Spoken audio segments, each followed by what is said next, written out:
Então, interação da radiação com a matéria, né, pessoal? A gente viu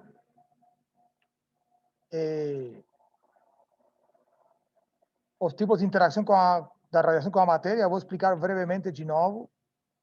Vou explicar o espalhamento coerente ou espalhamento Rayleigh. São dois nomes do mesmo fenômeno, ok? Espalhamento coerente, espalhamento Rayleigh. O espalhamento incoerente também é chamado de efeito Compton, que é o que interessa para a aula de hoje, que é o principal da aula de hoje, tá? Isso aqui é o principal. E, em relação ao raio-x, vou explicar como afeta esse efeito Compton, ou esse efeito do espalhamento incoerente, como afeta a produção do raio-x, sobretudo a parte da visualização do resultado da interação da radiação, que seria, no caso, o raio-x, com a matéria, que seria nosso corpo. Então, o efeito Compton afeta essa interação de um jeito, de uma forma que prejudica a imagem radiológica, a imagem obtida a partir da radiografia, né? Porque prejudica por a produção dos raios-x secundários, tá? Então, raios-x principais e raios-x secundários. Não sei se já escutaram falar do conceito de raio-x secundário. Mas esse conceito de raio-x secundário está intimamente ligado com o efeito Compton, certo? Então,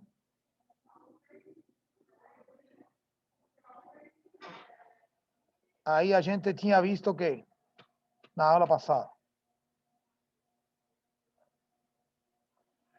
tinha visto que os efeitos da radiação eletromagnética ionizante que acontecem na faixa do raio-x usado na radiologia, mais ou menos entre 30 kV e 130 kV, mais ou menos, essa é a faixa de tensão, de voltagem usada na radiologia, e isso produz um raio-x de determinada energia. Existem raios-x de maior energia, que são usados em raio-x de aplicação industrial, etc.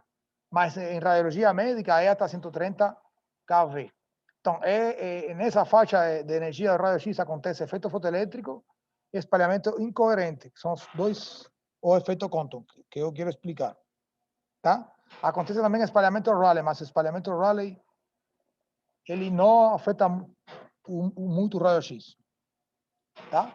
Já a produção de par elétron-pósitron e a fotodesintegração, isso acontece com radiações com energia ainda maiores que a energia que carrega o raio-x, tá? Em tipos de máquinas de radioterapia, etc. E aí se acontece a produção de par elétron-pósitron e a fotodesintegração. Mas a gente não vai a ver isso no curso, tá? Certo? Provavelmente se vocês fazem algum tipo de posgrado em radioterapia, aí vão a passar por essa parte aí de produção eletron-pósitron e fotodesintegração. Certo? Então,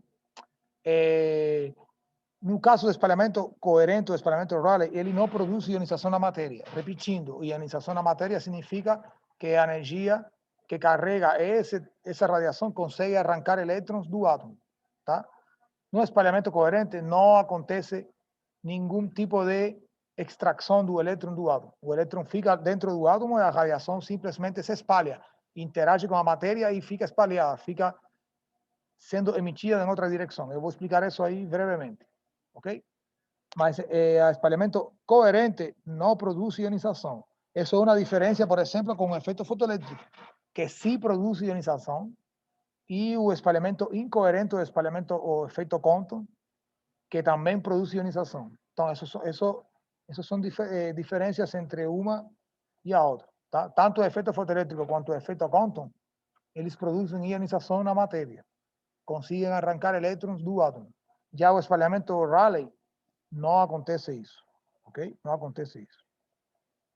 Só para lembrar da parte da teoria do efeito fotoelétrico que a gente viu na aula passada. Albert Einstein usou o modelo de emissão de energia, emissão e absorção de energia, feito por Planck, tá? Poucos anos antes. Planck fez esse modelo de emissão de energia, que é a teoria de Planck, em 1901, e Einstein usou em 1905, 1906, essa teoria para explicar o efeito fotoelétrico. No efeito fotoelétrico, a radiação não é tratada como uma onda, ela é tratada como um feixe de partículas. Essas partículas são chamadas de fótons, e esses fótons tem essa energia aqui igual a H, tá? A energia do fóton é igual a H, que é a constante de Planck, vezes essa frequência do fóton. Tá? No caso, o raio-x é uma frequência típica de raio-x, uma frequência bastante alta. Isso também pode ser calculado usando a relação entre a frequência, a velocidade da luz no vácuo e o comprimento de onda da radiação. Ou seja, H vezes C dividido por lambda. Tá? Então, dessas duas formas, você pode calcular a energia do fóton. E essa energia do fóton, se for maior que a energia de ligação do elétron ao núcleo do átomo, então aí ele entrega essa energia, parte dessa energia usa para se separar do átomo, porque é uma energia de ligação, e o sobrante ele usa para se deslocar, se mover com certa velocidade. E essa energia de movimento está aqui nessa letra aqui, esse símbolo que é energia cinética do elétron ejetado, ou seja, o elétron sai com uma velocidade que depende dessa energia. Quanto maior for essa energia, maior é a velocidade com que sai o elétron. Tá? Então, se não sobrar nada, por exemplo, se a energia do fóton ser exatamente igual à energia de ligação, o elétron apenas sai, mas fica aí retido, provavelmente seja recapturado pelo átomo novamente. Tá? Mas se já é um pouquinho, apenas sendo um pouquinho maior a energia do fóton do que a energia de ligação, então aí, Paola também, beleza, sem problema, eu vou ver esse chat aqui depois. Tá? Alguém mais aqui, deixa eu ver. Então, tenho 34 pessoas aqui já na sala. Beleza, pessoal? Então, estava falando, se a energia do fóton já é um pouquinho maior que a energia de ligação do elétron ao átomo, ele consegue arrancar o elétron, o átomo fica ionizado, muda a estrutura do átomo e o elétron é aproveitado para produzir, por exemplo, corrente elétrica. É o que acontece nas calculadoras, o que acontece nos painéis solares, etc, etc. Tá? No caso do raio-x e o corpo humano, isso que faz, o que explica é que as átomos e consequentemente as moléculas, as células do corpo humano, elas se ven afectadas por esse tipo de ionização, por esse tipo de modificação da estrutura da matéria e isso também dá conta da absorção do raio-x dentro do corpo. Tá? Então, o efeito fotoelétrico é quem explica por que o raio-x, não todos os raios-x que entram no corpo saem. Alguns conseguem atravessar, outros não. Tá? Então, na gente aí nas últimas duas reuniões, né? Vamos aí fazer exercícios em relação com essa equação aqui, tá, gente? Eu posso conhecer esse aqui e pedir calcular a energia cinética. Ou vocês podem conhecer a energia cinética, a energia de ligação e eu posso pedir para calcular a energia do fóton. Ou também, uma terceira variante é calcular a energia de ligação conhecendo a energia do fóton e a energia cinética. E a partir daí, por exemplo, eu posso pedir para calcular a frequência, o comprimento de onda. Existem diferentes variantes. Aí eu enviei hoje um PDF, 6 exercícios diferentes. Tá? E algum desses parecidos eu vou cobrar aí na avaliação. Então, 6 variantes. Eu vou tentar fazer as 6 variantes e uma delas aí com números trocados, obviamente, com outro enunciado, mas uma delas aí, uma delas não, duas delas vão ser avaliadas aí daqui a uma semana, ok? Primeira avaliação tem que entregar amanhã, a segunda na próxima sexta-feira e a terceira daqui a 15 dias, tá, gente? Certo? Na sala aí, ok? Em casa, ou no trabalho, ou no carro, não sei onde está a gente aqui. Tá tudo certo aí, pessoal? Entenderam? Essa aqui a gente vai usar bastante. É interessante aí que vocês aprendam, tá? Vai usar dessa forma aqui, ó. Assim ou assim, tá? Eu vou pedir para calcular ou esse carinha aqui, posso pedir calcular esse carinha. Isso aqui não, porque isso aqui é constante, sempre é igual. Esse também é constante. Agora, posso pedir para calcular esse ou esse. Tem diferentes formas que eu posso aí brincar com essa equação e fazer nas continhas, só para que você tenha uma ideia de quanto é energia, etc, etc. Certo? Bom, então passando para o conteúdo da aula de hoje. Bom, pessoal, o espalhamento Rayleigh é também chamado espalhamento coerente e ele foi descoberto por um físico inglês. O sobrenome dele era Rayleigh, tá? Por isso que é chamado espalhamento Rayleigh. Ele acontece quando uma interação entre uma onda e um meio, um material, faz com que a onda que está incidindo, após sair do material, ela vai sair em uma direção diferente. Então, ela vai entrar por uma direção e vai sair por outra. Aqui, nessa parte, esse tipo de espalhamento, alguém está comentando? Não.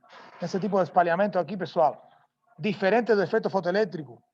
No efeito fotoelétrico, a radiação é considerada como um conjunto de partículas, chamados de fótons. Aqui não. Aqui a radiação pode ser considerada como uma onda. Ou seja, a energia não está estocada em cada particulinha, em cada corpinho chamado de fóton. A energia está estocada no campo elétrico e no campo magnético que conformam a onda eletromagnética e viaja distribuída em toda a onda.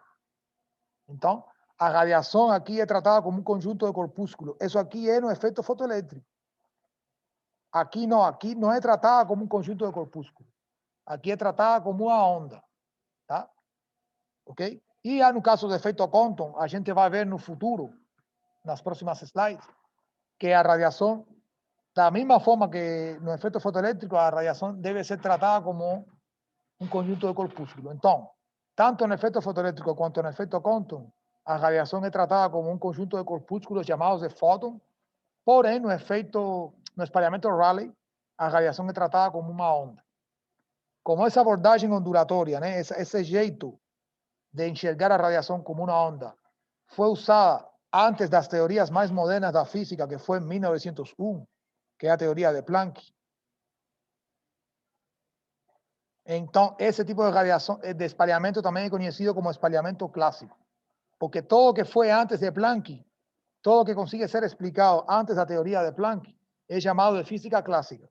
E todo que é explicado a partir da teoria de Planck, em 1901, é física moderna.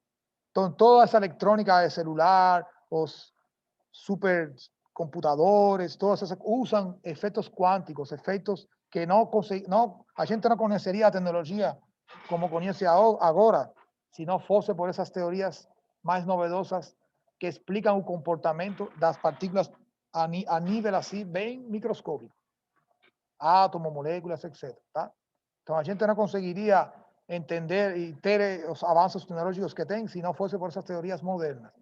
Todo que a gente vê no ensino médio, geralmente quando você estuda no ensino médio, toda essa física é física clássica, tá? A gente nunca vê física moderna no ensino médio. Só vê física moderna quando estuda na faculdade.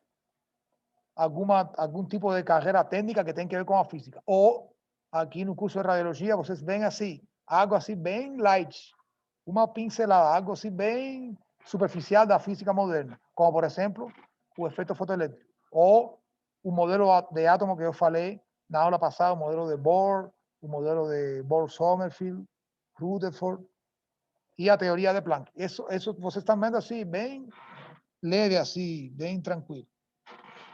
Tá? Então, por isso que esse espalhamento coerente ele tem 3 nomes. Pode ser espalhamento coerente, espalhamento Rayleigh, ou ainda também pode ser chamado espalhamento clássico. Clássico porque foi usando teorias clássicas da física. Tá? Então, basicamente, o que acontece no espalhamento clássico? A onda que está aqui... Carlos, bom, então, como estava falando aqui, a onda que está aqui exemplificada aqui nessa parte esquerda da tela, ela chega e interage com o átomo, tá, pessoal? Com a matéria. E ela não vai fazer nada no sentido que vai arrancar nenhum elétron. Ela simplesmente, o átomo vai absorver essa energia e vai emitir por outra direção. Ok? Diferente da direção na qual entrou. Ela entrou na direção aqui horizontal. Ela vai sair com um ângulo, por exemplo, sei lá, de 130 graus. Tá? Isso aqui seria 90, e aqui 180, aqui seria um pouquinho mais. 190, 200 graus, tá? ela saiu por uma direção diferente da direção original, ok? E que significa isso que está aqui, que é o que mais importa nessa slide. Lambda aí é o comprimento de onda da radiação incidente, I vem de incidente. E lambda E é o comprimento de onda da radiação emitida. Elas são iguais, ou seja, não muda o comprimento de onda, ok? Também não muda a frequência. FI é frequência da radiação incidente e FE é frequência da radiação emitida. As duas são iguais, não muda, porque não há intercâmbio de energia, ou seja, a onda não perde energia, ela passa toda a energia para o átomo, mais o átomo devolve toda a energia de novo, tá? Não fica nada aí intermediando, certo? Então, a parte importante assim é que a direção de propagação da onda emitida pelo átomo é diferente, por isso que está aqui sublinhado, da direção de onda que incidiu nele. Ele incidiu assim horizontal e saiu com um ângulo de 200 graus. Pode sair com outro ângulo, tá, gente? Não sempre vai ser esse ângulo. Depende do tipo de onda, do tipo de radiação que esteja incidindo no átomo, tá, gente? Então, isso que explica, por exemplo, por que o céu aqui na Terra é azul. Por quê? As moléculas que existem na atmosfera, estou falando da atmosfera, pessoal, é até 60, 70 quilômetros. Quando você está mais alto do que isso, já o céu é escuro, preto, preto, preto. Se você pegar um foguete e passar de 60, 70 quilômetros, já esquece o céu azul. É preto. Porém, abaixo de 60 quilômetros é onde está a maior concentração de átomos de oxigênio, nitrogênio, dióxido de carbono, etc. Todo o ar que a gente respira está bem perto aqui da superfície da Terra. Inclusive, quem vai para o Everest, né, a montanha mais alta do mundo, tem pessoas que têm que levar oxigênio aí, porque já está a 7.000 quilômetros e aí quase não tem ar, aí tem que respirar assistido, tá? Com um tanquinho, etc, etc. Tem pessoas que fazem treinamento e conseguem respirar, mas tem pessoas que não. E por isso que os aviões, quando tem um acidente, vocês vêem nos filmes que cai uma máscara para a pessoa pegar oxigênio, porque lá nessa altura, 10 quilômetros, se você tentar respirar, não consegue. Não tem quase ar. Tem ar, mas não o suficiente para você, numa respiração, se sentir completamente preenchido. Tá? Então, como estava falando, abaixo assim, os 60 quilômetros, os átomos predominantes são oxigênio e nitrogênio. Então, esse átomo que está aqui, que é um átomo qualquer, no caso da atmosfera, vamos supor que é N, nitrogênio. E, na verdade, N2, que é a molécula, na verdade, é uma combinação de dois átomos. Então, esse nitrogênio, essa combinação de dois átomos de nitrogênio, que forma a molécula de nitrogênio, quando ela pega a radiação, a cor que ela mais espalha é a cor azul. A radiação que vem do céu são todas as cores. Do céu, a luz que chega é a luz que vem do sol. E no sol estão todas as cores contidas. Mas a radiação que mais fica espalhada, preferentemente, é a radiação de cor azul. Por isso que o céu é azul. Em outro planeta, por exemplo, Marte, a radiação que mais fica espalhada é a radiação vermelha. Tá? Por quê? Porque as moléculas lá em Marte tem pouco oxigênio, tem muito mais CO2, tem menos nitrogênio e tem muitas partículas de ferro na atmosfera. Então, preferentemente, a luz que sai espalhada lá é vermelha, tá? Vermelha, rosa, etc, etc. Já quando o Sol forma um ângulo assim bem tangente na Terra, ou seja, durante a pôr do Sol, ou no entardecer ou no amanhecer, já por conta da incidência do ângulo da luz mudar respeito à atmosfera, aí a luz mais favorecida, aí que é mais espalhada, é a luz das cores laranja e vermelhas. Por isso que o entardecer e amanhecer é dessa cor. Porque aí não é que muda a conformação do céu, ou seja, as moléculas continuam sendo nitrogênio. O que muda é o ângulo de incidência aí da luz. Já não incide perpendicularmente na atmosfera, incide rasante, né? Se fala assim, rasante significa isso aqui, pessoal. Isso aqui é a Terra. No lugar de incidir assim, perpendicular, incide assim, ó. Assim ou assim. Tangente, quase tangente. Isso aqui seria amanhecer e isso aqui seria o entardecer.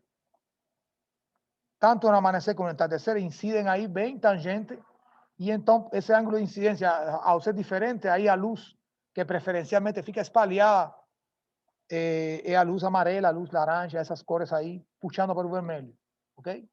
Já durante o resto do dia, quando o sol está entre esse ângulo aqui e esse ângulo aqui, aí então a luz espalhada, a cor mais que se dá maior preferência para o espalhamento é a luz azul. Por isso que o céu aqui é azul. Se não tivesse nenhum tipo de molécula, como por exemplo a Lua, então o céu seria preto. Por isso que os astronautas das missões Apolo, a partir da Apolo 11, 12, 13, 14 até 16, foram 12 pessoas em total que pisaram a Lua. Todos eles, quando vocês veem a foto, o céu não é azul, não é vermelho, não tem céu. Basicamente não tem céu. É preto, porque não tem átomos, moléculas que espalhem a luz. Certo? Alguma dúvida aí com respeito a isso? Já quando a criancinha aí, o filho de vocês perguntar por que o céu é azul, já vocês podem responder. Tá? Ela não vai entender nada mais. Bom, então, pessoal, está faltando 8 minutos. Eu vou explicar já o efeito Compton e na próxima reunião eu vou ampliar mais. Então, o efeito Compton, pessoal, a radiação é vista como um conjunto de partículas, já não é vista mais como uma onda. Gente, essa Camila aqui. Camila, é só uma pausa aqui. Ah, bom. Henrique. Henrique. Bom, Henrique, troca o nome, Henrique. Imagina, nossa senhora. Pelo amor, troca um nome aí, porque na hora eu fazer a chamada, vai estar prejudicado aí você.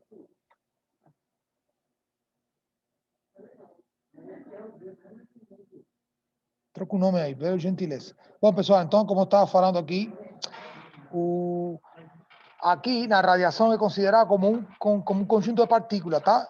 Então, a partícula que carrega energia é o fóton. Aí o fóton ele vai interagir com um dos elétrons das camadas mais externas do átomo, que tem menor energia de ligação. Quanto mais afastado do núcleo do átomo, ele é menos fortemente retido. Ele é mais fortemente retido quanto mais perto do núcleo. Ele está na periferia do núcleo, está longe. Tá? É como se o núcleo fosse aqui na sala, aqui, e o átomo ficasse lá em São Paulo. Então, o átomo não, o elétron, longe do núcleo. Ok? Então, esse fóton vai entregar parte da energia para esse elétron. O elétron vai sair do átomo e vai ser produzido um novo fóton com o restante da energia. Ou seja, o fóton emprestou parcialmente a energia, o elétron usou essa energia, saiu do átomo e foi produzido um novo fóton com menor energia. Não é como no efeito fotoelétrico. No efeito fotoelétrico, o fóton entrega toda a energia e não é produzido nenhum fóton novo. Aqui não, aqui o fóton empresta parte da energia, o elétron pega essa energia, sai fora e é ejetado um outro fóton em outra direção com menor energia, ok? Esse é o caso 1, certo?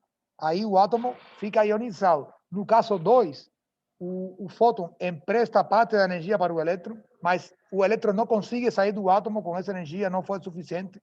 Então o elétron fica no átomo, mas o fóton já entregou parte da energia, então sai um novo fóton com energia menor. Nos dois casos sai um novo fóton com energia menor e em outras direções. Em um caso arranca elétron e em outro caso não arranca elétron. Essa é a diferença, tá, pessoal? Agora sim, Henrique, agora sim. Beleza. Tá, então, eu estou assim explicando com palavras os que está aqui bem detalhadinho aqui na slide, tá, gente? Então, se vocês não entenderam algo aí, leiam a slide de novo ou assistam o vídeo de novo. Essa figura aqui explica bastante bem o que eu estou querendo falar. No caso 1, essa aqui é a onda incidente, a radiação incidente, que já é considerada como um fóton. Ela vai pegar um dos elétrons das camadas mais externas, esse aqui é o núcleo, esse aqui está longe aqui. O elétron vai sair com uma energia cinética, ou seja, uma velocidade, tá? Formando um ângulo com a direção inicial. A direção inicial é a direção horizontal, tá? É uma direção que eu escolhi aleatoriamente, poderia ser vertical. Eu escolhi essa para facilitar a explicação. Ele chega horizontalmente, o elétron sai formando um ângulo com essa direção e o fóton sai formando outro ângulo diferente ao ângulo do elétron, mas formando um ângulo respeito à direção do fóton inicial. Então, a luz, a radiação também fica espalhada, da mesma forma como era espalhada aqui no espalhamento coerente. Só que aqui, a luz que sai aqui, sai com a radiação que sai aqui, sai com a mesma energia. Aqui não. Aqui a radiação que sai aqui sai com energia menor. Menor. Essa é a diferença. Tá? Então, essa energia incidente vai ser maior que a energia emitida. Ou seja, o fóton incidente vai ter maior energia do que o fóton emitido, do fóton que saiu do átomo. Tá? E esse fóton que saiu do átomo vai ser o raio-x secundário. Esse que vai ser o raio-x secundário em radiologia. E esse aqui seria o raio-x principal, ou primário. Tá? Então, a frequência vai diminuir. O que significa? A frequência da radiação incidente vai ser maior que a frequência da radiação emitida. E o comprimento de onda da radiação incidente vai ser menor, tá? que o comprimento de onda da radiação emitida. Lembrem que a frequência é proporcional à energia. Se a energia diminui quando sai do átomo, a frequência diminui. E o comprimento de onda, ao contrário, ele é inversamente proporcional à energia. Se a energia diminui, o comprimento de onda aumenta. Por isso que FI, que é a inicial, a energia do fóton inicial vai ser maior que a energia do fóton que escapa do átomo. Porém, no comprimento de onda, não. No comprimento de onda é o contrário. O comprimento de onda da radiação incidente vai ser menor que o comprimento de onda da radiação emitida, a radiação que sai do átomo. E aqui, a energia cinética do elétron vai ser maior que zero. Ou seja, o elétron consegue sair do átomo e se mover. Já no caso 2, é igual que no caso 1. A única diferença é essa aqui, ó, que o elétron não sai. O elétron, a energia cinética do elétron é zero. Ele não escapa, tá, gente? Isso aqui que está aqui é o fóton que foi emitido com esse ângulo alfa aqui. E aqui, esse aqui seria a energia cinética do elétron. Tá? Aqui não sai nenhum elétron, no caso 2. No caso 2, não sai nenhum elétron. No caso 1, sai o elétron aqui formando outro ângulo diferente. Tá? Isso aí, então, seria o espalhamento do efeito Compton. Eu vou aqui parar de gravar.